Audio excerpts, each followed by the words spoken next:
Petrol pump ഉടമകളുടെ നെഞ്ചത്തോട്ട് കയറി പൊങ്കാലയിടുന്ന കണ്ടു. പക്ഷേ ഇതെല്ലാം കണ്ട് കൈയും കെട്ടി നോക്കി നിൽക്കുന്ന മറ്റൊരു വിഭാഗമുണ്ട്, നമ്മുടെ സർക്കാർ. കേരളം പോലെ അങ്ങറ്റം ഇങ്ങറ്റം കിടക്കുന്ന ഒരു സ്റ്റേറ്റിൽ 57 ഷീറ്റ് ടോയ്ലറ്റുകൾ കൊണ്ടുവന്നത് കൊണ്ടുള്ള ചിലവ് പോലും താങ്ങാൻ പറ്റുന്നില്ല. ഒരു ഇലക്ഷൻ കാലമൊക്കെ ആകുമ്പോൾ ആളുകളുടെ കണ്ണിൽ പൊടിയിടാൻ ഇങ്ങനെ ഒരു പദ്ധതി. ആണുങ്ങളാണെങ്കിൽ ഒരു മറയുണ്ടെങ്കിൽ അവർക്ക് ഓടിപ്പോയി കാര്യം സാധിച്ചിട്ട് വരും. കൊച്ചു കേരളത്തിൽ സ്ത്രീകളുടെ മൂത്രശങ്ക എന്ന് പറയുന്നത് വലിയൊരു ആശങ്കയുണ്ടാക്കുന്ന ഒരു കാര്യമായി അന്നും ഇന്നും അതുപോലെ തന്നെ അങ്ങനെ നിൽക്കുകയാണ്.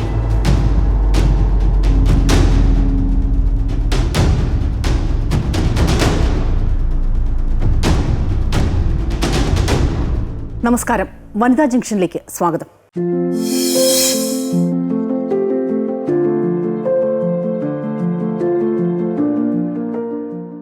സ്വകാര്യ പെട്രോൾ പമ്പിലെ ശുചിമുറികൾ പൊതു ശൗചാലയങ്ങളായി അംഗീകരിക്കാനാകില്ല എന്ന ഹൈക്കോടതിയുടെ ഇടക്കാല വിധി ആശങ്കയിലാക്കിയത് ദീർഘദൂര യാത്രക്കാരടക്കം സ്ത്രീകളടക്കം വലിയൊരു വിഭാഗം പൊതുജനങ്ങളെയാണ്. ഉപഭോക്താക്കളുടെ അത്യാവശ്യത്തിനായിട്ടാണ് പമ്പുടമകൾ സ്വന്തം ചെലവിൽ ശുചിമുറികൾ നിർമ്മിച്ച് പരിപാലിക്കുന്നതെന്നും അത് പൊതു ശൗചാലയങ്ങൾ ആക്കണമെന്ന ഈ സംസ്ഥാന സർക്കാരിൻ്റെയും തിരുവനന്തപുരം മുനിസിപ്പൽ കോർപ്പറേഷൻ്റെയും ഒപ്പം ചില തദ്ദേശ സ്ഥാപനങ്ങളുടെയും ഒക്കെ ആവശ്യങ്ങൾ അംഗീകരിക്കാനാകില്ല എന്നാണ് petroleum traders and legal service society ഹൈക്കോടതിയിൽ ഹർജി നൽകിയത്. ശരിക്കും ഈ ഒരു ഉത്തരവ് പുറത്തു വന്നതോടുകൂടി ഒരുപക്ഷെ കാലാകാലങ്ങളായി സ്ത്രീകളടക്കം അനുഭവിച്ചു വരുന്ന വലിയ ഒരു ദുരന്തങ്ങൾ അതിലൊരു ആക്കം കൂടുക തന്നെയാണ്. പൊതുയിടങ്ങളിൽ ഉപയോഗയോഗ്യമായ ടോയ്ലറ്റുകൾ ഇല്ല എന്നത് തന്നെയാണ് ഇത്തരം പമ്പുകളെ അടക്കം ആശ്രയിക്കേണ്ടതിൻ്റെ ആവശ്യകത കൂട്ടുന്നതും. എന്തായാലും ഇത് ഈയൊരു വലിയ ആശങ്കയ്ക്ക് പരിഹാരം കാണേണ്ടത് സംസ്ഥാന ഭരണകൂടമല്ലാതെ മറ്റാരാണ്? ഈ വിഷയമാണ് ഇന്ന് വനിതാ ജംഗ്ഷൻ പരിശോധിക്കുന്നത്. ശ്രീജ, ഈ പറഞ്ഞതുപോലെ ഈ ഒരു ഇടക്കാല വിധി വന്നപ്പോൾ പെട്ടെന്ന് വലിയൊരു ആശങ്ക എനിക്ക് തന്നെ തോന്നുകയുണ്ടായി. കാരണം പലപ്പോഴും ഞാനടക്കം ഒരുപാട് സ്ത്രീകൾ നമ്മൾ ഈ ഒരുപാട് ദീർഘദൂര യാത്രകളൊക്കെ നടത്തുമ്പോൾ ഏറ്റവും അധികം ഒരുപക്ഷെ ആശ്രയിക്കുന്നത്, നമുക്ക് വൃത്തിയുണ്ട് എന്ന് കരുതി ഒരു സമാധാനത്തോടു കൂടി നമ്മൾ പോകുന്നത് ഇത്തരം ടോയ്ലറ്റുകളെയാണ്. ആ സ്ഥാനത്താണ് ഇപ്പോൾ ഇങ്ങനൊരു വിധി വന്നപ്പോൾ പെട്ടെന്ന് തന്നെ ഇനിയിപ്പോൾ എന്താ ചെയ്യുക, അങ്ങനെയൊരു ചിന്തയാണ് പെട്ടെന്ന് മനസ്സിൽ നമുക്ക് ഉണ്ടാകുന്നത്. ശരിക്കും ഈ പറഞ്ഞതുപോലെ ഏറ്റവും പെട്ടെന്ന് ഒരു സൗകര്യപ്രദമായ കാര്യങ്ങളൊക്കെ ഉടനടി ചെയ്യാനില്ലാത്ത ഒരു സാഹചര്യത്തിൽ, അല്ലെങ്കിൽ അത്തരം സംവിധാനങ്ങൾ പെട്ടെന്ന് സർക്കാരിനൊന്നും കൊണ്ടുവരാൻ പറ്റാത്ത ഒരു സാഹചര്യത്തിൽ പെട്ടെന്ന് ഇങ്ങനൊരു വിധി വരുമ്പോൾ അത് വലിയൊരു ആശങ്കയാണ്. അത് ഒരു മാനുഷിക പരിഗണനയുടെ ഭാഗമായി കൂടി ഇത് കാണേണ്ടിയിരിക്കുന്നു എന്നാണ് എനിക്ക് തോന്നുന്നത്. തീർച്ചയായും സ്വപ്ന പറഞ്ഞ കാര്യം ഞാൻ അംഗീകരിക്കുന്നു. ഞാനൊരു സ്ത്രീയാണ്. ദീർഘദൂര യാത്രയ്ക്ക് പോകുമ്പോൾ പമ്പുകളെയും ഹോട്ടലുകളിലെയും ടോയ്ലറ്റുകളെയാണ് ഞാൻ ആശ്രയിക്കാറ്. അതുകൊണ്ട് തന്നെ ഈ ഒരു തീരുമാനം എന്ന് പറയുന്നത് എന്നെപ്പോലുള്ള ഒരുപാട് സ്ത്രീകളെ ആശങ്കയിലാക്കുന്ന ഒരു തീരുമാനമാണ്. നമ്മുടെ ഈ കൊച്ചു കേരളത്തിൽ സ്ത്രീകളുടെ മൂത്രശങ്ക എന്ന് പറയുന്നത് വലിയൊരു ആശങ്കയുണ്ടാക്കുന്ന ഒരു കാര്യമായി അന്നും ഇന്നും അതുപോലെ തന്നെ അങ്ങനെ നിൽക്കുകയാണ്. നമ്മളൊക്കെ പൊതുവെ പറയാറുണ്ട്, അതായത് ആണുങ്ങളാണെങ്കിൽ ഒരു മറയുണ്ടെങ്കിൽ അവർക്ക് ഓടിപ്പോയി കാര്യം സാധിച്ചിട്ട് വരാം. പക്ഷെ അതുപോലെ ആകില്ലല്ലോ പെണ്ണുങ്ങൾക്ക്. അങ്ങനെ ഒരു ചിന്തയാണ് പെട്ടെന്ന് സ്ത്രീകളുടെ എന്ന് നമ്മൾ എടുത്തു പറയാനുള്ള ഒരു കാര്യം. തീർച്ചയായും. പക്ഷേ ഈ ഒരു തീരുമാനം വന്നപ്പോഴേ എല്ലാവരും ഈ പെട്രോൾ പമ്പ് ഉടമകളുടെ നെഞ്ചത്തോട്ട് കയറി പൊങ്കാലയിടുന്ന കണ്ടു. പക്ഷേ ഇതെല്ലാം കണ്ട് കൈയും കെട്ടി നോക്കി നിൽക്കുന്ന മറ്റൊരു വിഭാഗമുണ്ട്, നമ്മുടെ സർക്കാർ. ശരിക്കും ആരുടെ ഭാഗത്താണ് നീതി? ആരാണ് ഇതിൻ്റെ ഉത്തരവാദിത്തം ഏറ്റെടുക്കേണ്ടത്? ഞാൻ കണ്ണും പൂട്ടി പറയും സർക്കാരാണ് ചെയ്യേണ്ടതെന്ന്. പെട്രോൾ പമ്പ് ഉടമ അയാളുടെ ആവശ്യത്തിനായി തുടങ്ങിയിരിക്കുന്ന ഒരു പമ്പ്, ഇങ്ങനൊരു ഉത്തരവുണ്ട്, അതായത് ശൗചാലയം വേണമെന്നുള്ളൊരു ഉത്തരവ്. അത് അവരുടെ പമ്പിലേക്ക് വരുന്ന ആളുകൾക്ക് വേണ്ടിയിട്ടാണ്. സ്വാഭാവികമായിട്ടും അതിൻ്റെ ഗുണഭോക്താക്കളാകേണ്ടത്. എല്ലാവരും പോയിക്കഴിഞ്ഞാൽ അത് അവരുടെ ബിസിനസ്സിനെ തന്നെ ബാധിക്കില്ല. ഇത് ആര് ശുചിയാക്കും? അല്ല, ഞാൻ ചോദിക്കുകയാണ്, ഇത് ആര് ശുചിയാക്കും? ഇതിന് വേണ്ടിയിട്ടുള്ള വെള്ളം, ലോഷൻ, ഇത് ക്ലീൻ ചെയ്യാനുള്ളൊരു തൊഴിലാളി, ഡെയിലി ഇത് വരുമ്പോൾ അതിൻ്റെ ചിലവ് ആര് വഹിക്കും?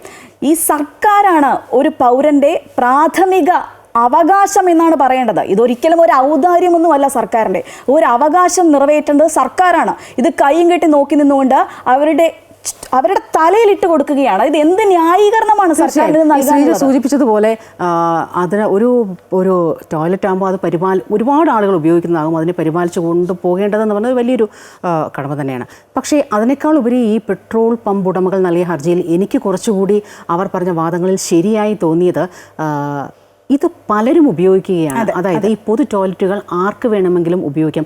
ഈ പെട്രോൾ പമ്പുകൾ എന്ന് പറഞ്ഞാൽ എപ്പോഴും ഒരു ഹൈലി ഇൻഫ്ലേമബിൾ ആയിട്ടുള്ള ഒരു ഏരിയയാണ്. പലരും ടോയ്ലറ്റ് പോകുന്നതിന് മുന്നേ സിഗരറ്റ് വലിക്കുന്ന സ്വഭാവമുള്ള ആളുകളൊക്കെ ഉണ്ട്. അപ്പോൾ ഇത്തരത്തിലുള്ള ഒരു ഏരിയയിൽ വന്ന് ഈ പറഞ്ഞ പോലെ സിഗരറ്റൊക്കെ വലിക്കുക, അതാണ് ഇവർ പ്രധാനമായും ചൂണ്ടിക്കാട്ടുന്നത്. മാത്രമല്ല ഇപ്പോൾ ഈ അന്യസംസ്ഥാന തൊഴിലാളികളടക്കം വലിയ ഒരു നിരയായി, അതും എടുത്തു പറയുകയാണ് അവർ, നിരയായി രാവിലെ അവരുടെ പ്രാഥമിക കൃത്യങ്ങളെല്ലാം നിർവഹിച്ചതിന് ശേഷം പോകാനുള്ള ഒരു സ്ഥലമായി. അപ്പോൾ ഒരുപാട് പേർ യൂസ് ചെയ്യുമ്പോൾ അതിൻ്റെതായ രീതിയിലുള്ള ശുചിത്വമില്ലായ്മയും വൃത്തികേടും ഒക്കെ അവിടെ ഉണ്ടാകും. ശ്രീജ പറഞ്ഞതുപോലെ നമ്മുടെ സർക്കാർ സംവിധാനങ്ങൾ കൃത്യമായി പ്രവർത്തിക്കാത്തതിൻ്റെ ദുരവസ്ഥ അനുഭവിക്കേണ്ടി വരുന്ന ഒരു സാഹചര്യമാണ് ഇപ്പോൾ ഈ കോടതി വിധി വന്നതിലൂടെ ഉണ്ടായിരിക്കുന്നത്. 57 ഷീറ്റ് ടോയ്ലറ്റുകൾ കൊണ്ടുവന്നു, ഏതാണ്ട് വലിയ കൊട്ടിഘോഷിച്ചു കൊണ്ടുവന്നതാണ്, ആഘോഷിച്ച് കൊണ്ടുവന്നതാണ്. ഇനി സ്ത്രീകൾക്ക് ധൈര്യപൂർവ്വം മോഡേൺ ടെക്നോളജി കൂടിയാണ്, വെൻഡിങ് മെഷീൻ അടക്കമുള്ള സാധനങ്ങളുണ്ട്, ആധുനിക ടെക്നോളജി എല്ലാം ഉൾപ്പെടുത്തിക്കൊണ്ടുള്ള ഷീറ്റ് ടോയ്ലറ്റുകൾ കൊണ്ടുവന്നു. അതിന്റെ അവസ്ഥ എന്തായി എന്നുള്ളൊരു ചോദ്യമാണ് ഏറ്റവും ആദ്യം ചോദിക്കാനുള്ള അവസ്ഥ.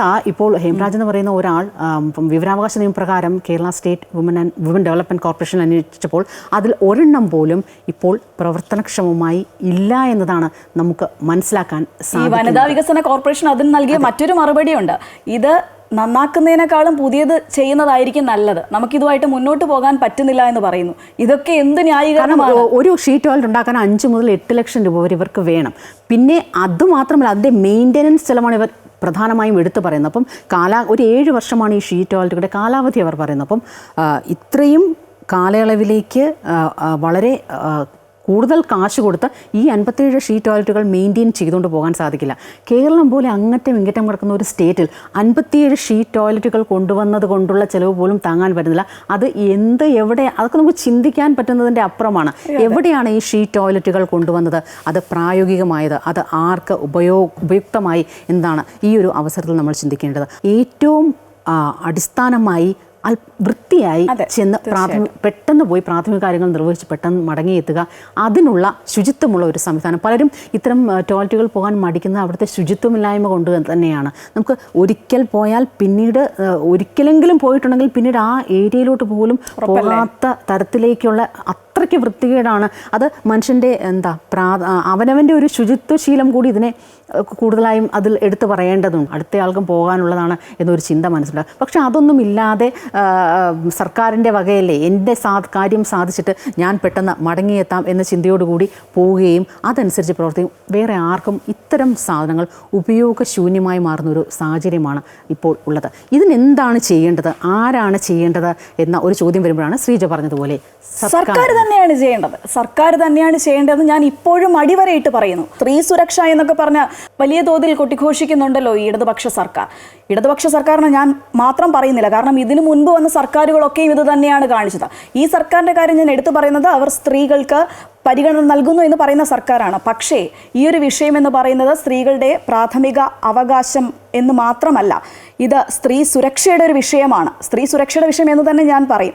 മാത്രമല്ല സ്ത്രീകളുടെ ആരോഗ്യത്തെ സംബന്ധിക്കുന്ന വിഷയമാണ്. അങ്ങനെ ഒരുപാട് കാര്യങ്ങൾ ഇതിനുള്ളിൽ വരുന്നുണ്ട്. അപ്പോൾ അതൊക്കെ വെറുതെ അങ്ങ് നെഗ്ലക്റ്റ് ചെയ്യുക എന്ന് പറയുന്നത് സ്ത്രീകളോടുള്ള ഒരു അവഗണനയായി തന്നെ നമ്മൾ കാണണം. ഈ പറഞ്ഞതുപോലെ ഷീറ്റ് ടോയ്ലറ്റുകളുടെ കാര്യം സ്വപ്ന ചൂണ്ടിക്കാട്ടി. അതുപോലെയാണ് ബ്രേക്ക് ഇട്ട് അങ്ങനെ നിൽക്കുന്ന ടേക്ക് എ ബ്രേക്ക് പദ്ധതി. ഇതെല്ലാം ഇങ്ങനെ തുടങ്ങി വെക്കും. ഒരു ഇലക്ഷൻ കാലമൊക്കെ ആകുമ്പോൾ ആളുകളുടെ കണ്ണിൽ പൊടിയിടാൻ ഇങ്ങനെ ഒരു പദ്ധതി. കോഴിക്കോട് മിഠായി തെരുവിലൊക്കെ നമ്മൾ വിപ്ലവങ്ങൾ കണ്ടതാണ്. ആവശ്യങ്ങളൊക്കെ ഇങ്ങനെ മുന്നോട്ട് വരുമ്പോൾ കണ്ണിൽ പൊടിയിടാനായി തൽക്കാലം ഒരു തട്ടിക്കൂട്ട് സെറ്റപ്പ് ഇങ്ങനെ അവതരിപ്പിച്ചുകൊണ്ട് വരും. അത് പക്ഷേ അവർക്കറിയില്ലേ, ഇത് കൃത്യമായി സ്വന്തമായി പ്രവർത്തിച്ചു പോകുന്ന ഒരു സംവിധാനമല്ല. ഇതിനെ മെയിൻറ്റെയിൻ ചെയ്ത് കൊണ്ടുപോകണം എന്നുള്ളൊരു കാര്യം സർക്കാരിന് ഒരു ധാരണ ഇല്ലേ എന്നുള്ളതാണ് എനിക്ക് ചോദിക്കുന്നത്. തന്നെയാണ് ഞാൻ പറയുന്നത്. നമ്മളിപ്പോൾ ഈ സർക്കാരിനെയോ അല്ലെങ്കിൽ മാറി വരുന്ന സർക്കാരുകളിൽ നിന്നും പഴിച്ചിട്ട് കാര്യമില്ല. പൊതു ടോയ്ലറ്റ് സംവിധാനം എന്ന് പറയുന്നത് അത് നടപ്പിലാക്കി കൃത്യമായി നിരന്തരമായി അത് ക്ലീൻ ചെയ്യുന്ന ഒരു സംവിധാനത്തിലേക്ക് എത്തിച്ച് എങ്കിൽ മാത്രമേ ആളുകൾ അത് ഉപയോഗപ്പെടുത്തുന്നതിനുള്ള സാഹചര്യം ഉണ്ടാവുകയുള്ളൂ. ഈ പറഞ്ഞതുപോലെ അതിനൊക്കെ പ്രത്യേക സംവിധാനങ്ങൾ വേണം, അല്ലെങ്കിൽ ഏജൻസികളെ അടക്കം ഏൽപ്പിച്ച് ആ രീതിയിൽ ഇത് ഉപയോഗപ്രദമാക്കി മുന്നോട്ട് കൊണ്ടുപോകാനുള്ള സാഹചര്യങ്ങളാണ് ഈ സർക്കാരുകൾ പ്രധാനമായും എടുത്ത് പറയേണ്ടത്. പ്രത്യേകിച്ച് ഷീറ്റ് ടോയ്ലറ്റുകളുടെ കാര്യം ഞാൻ പറയാൻ കാരണം, ഒരുപാട് ആരോഗ്യ പ്രശ്നങ്ങൾ ഈ അടുത്തിടെയായി വരുന്ന ഈ ആരോഗ്യ പഠനങ്ങളിൽ അല്ലെങ്കിൽ പഠന റിപ്പോർട്ടുകൾ പുറത്തു വരുമ്പോൾ സ്ത്രീകൾക്ക് മൂത്രസംബന്ധമായ അല്ലെങ്കിൽ അവരുടെ യൂറിനറി ഇൻഫെക്ഷൻസ് അടക്കം കിഡ്നിയെ ബാധിക്കുന്ന അടക്കമുള്ള ഒരുപാട് പ്രശ്നങ്ങളിലേക്ക് സ്ത്രീകളെ സംബന്ധിച്ച് ആർത്തവം എന്ന് പറയുന്ന ഒരു വലിയൊരു കാര്യമുണ്ട്. അവർ മിക്കപ്പോഴും ഈ പാഡ് അടക്കം മാറ്റാൻ പറ്റാത്തൊരു സാഹചര്യം പലരും പറഞ്ഞു കേൾക്കാറുണ്ട്. ഇപ്പോൾ രാവിലെ കുറച്ച് വെള്ളം കൊണ്ടുവന്ന് അത് മാത്രം കുടിച്ച് വൈകിട്ട് വരെ, ഒരു ദിവസം ഏറ്റവും കുറഞ്ഞത് 2.5-3 ലിറ്റർ വെള്ളം നമ്മുടെ ശരീരത്തിന് ആവശ്യമാണ് എന്ന ഒരു സാഹചര്യം നിലനിൽക്കുകയാണ്. ഒരു ചെറിയ കുപ്പിയിൽ കുറച്ച് വെള്ളം കൊണ്ടുവന്ന് കുറച്ച് മാത്രം കുടിച്ച് രാവിലെ വീട്ടിൽ നിന്ന് ടോയ്ലറ്റിൽ പോയിട്ട് വന്നാൽ പിന്നെ വൈകിട്ട് മാത്രമേ ഇനി ടോയ്ലറ്റിൽ കയറാവൂ എന്ന ചിന്തയോടുകൂടി ഇറങ്ങുന്നത്. രാവിലെ ഒരു പാഡ് ഉപയോഗിച്ച് 2-3 മണിക്കൂറുകൾ കഴിയുമ്പോൾ പാഡുകൾ മാറ്റണമെന്നാണ്, അല്ലെങ്കിൽ അതിൻ്റേതായ ഗുരുതരമായ ഭവിഷ്യത്തുണ്ടാകുമെന്നാണ്. പക്ഷേ അതൊന്നും ചെയ്യാൻ പറ്റാതെ രാവിലെ ജോലി സ്ഥലത്തേക്ക് ഇറങ്ങി 8-9 മണിക്കൂറുകൾക്ക് ശേഷം തിരിച്ച് വീട്ടിലെത്തിയതിന് ശേഷം മാത്രം ഈ പാഡുകളൊക്കെ മാറ്റാൻ പറ്റുന്ന സ്ത്രീകളുടെ ഒരു സാഹചര്യം. അങ്ങനെ ഒരുപക്ഷെ ഏറ്റവും കൂടുതൽ ബുദ്ധിമുട്ടുണ്ടാകുന്നത് സ്ത്രീകൾക്ക് തന്നെയാണ്. അതുകൊണ്ട് തന്നെയാണ് നമ്മൾ ഈ വനിതാ ജംഗ്ഷൻ ഇതൊരു പ്രധാന വിഷയമായി എടുത്ത് പറഞ്ഞ ഈ വിഷയം ചർച്ച ചെയ്യുന്നത്. എന്തായാലും ഈ ഒരു വിഷയത്തിൽ കൃത്യമായ ഇടപെടൽ ഉണ്ടാകേണ്ടത് സർക്കാരിൻ്റെ ഭാഗത്തു നിന്ന് തന്നെയാണ്. ശ്രീജ പറഞ്ഞതുപോലെ അതിന് കൃത്യമായ സംവിധാനങ്ങൾ ഉണ്ടാകണം. വൃത്തിയുള്ള സുരക്ഷിതമായ ടോയ്ലറ്റുകൾ മാത്രമാണ് ഒരുപക്ഷെ നമുക്ക് ആവശ്യം. അത് ഈ പറഞ്ഞതുപോലെ നമുക്ക് തരുന്ന സൗജന്യമൊന്നുമല്ല, അത് നമ്മുടെ അവകാശമാണ്. ഈ പറഞ്ഞതുപോലെ പമ്പുകളെയാണല്ലോ നമ്മൾ കൂടുതലായും ആശ്രയിക്കുന്നത്. ഈ പമ്പുകൾ സർക്കാരിന് ഏറ്റെടുക്കാമല്ലോ. സർക്കാർ ഏറ്റെടുത്ത് നടത്തട്ടെ, പുതിയ ടോയ്ലറ്റുകൾ നിർമ്മിക്കേണ്ട.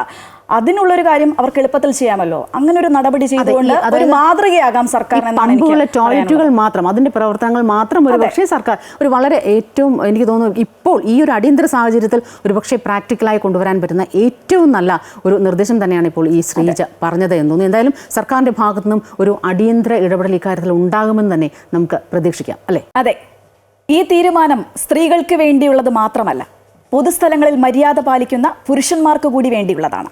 പൊതുസ്ഥലങ്ങളിലെ ശൗചാലയം എന്നത് പൗരന് കിട്ടേണ്ട സൗജന്യമല്ല, അവൻ്റെ അടിസ്ഥാന അവകാശങ്ങളിൽ ഒന്ന് തന്നെയാണ്. ഒരിക്കൽ നടപ്പാക്കിയാൽ സ്വമേധയാ നടന്നുപോകുന്നൊരു സംവിധാനമല്ല പൊതു ടോയ്ലറ്റുകൾ. നിരന്തരം ശുചിയാക്കേണ്ട, ഒട്ടും ശങ്കയില്ലാതെ ആളുകൾക്ക് ശങ്ക തീർക്കാനാകുന്ന ഒരിടമായി നിരന്തരം പരിപാലിക്കപ്പെടേണ്ട സംവിധാനമാണത്. അതങ്ങനെ നടത്തിക്കൊണ്ടുപോകാനുള്ള നടപടികളാണ് അധികൃതരിൽ നിന്ന് പൊതുജനവും പ്രതീക്ഷിക്കുന്നത്.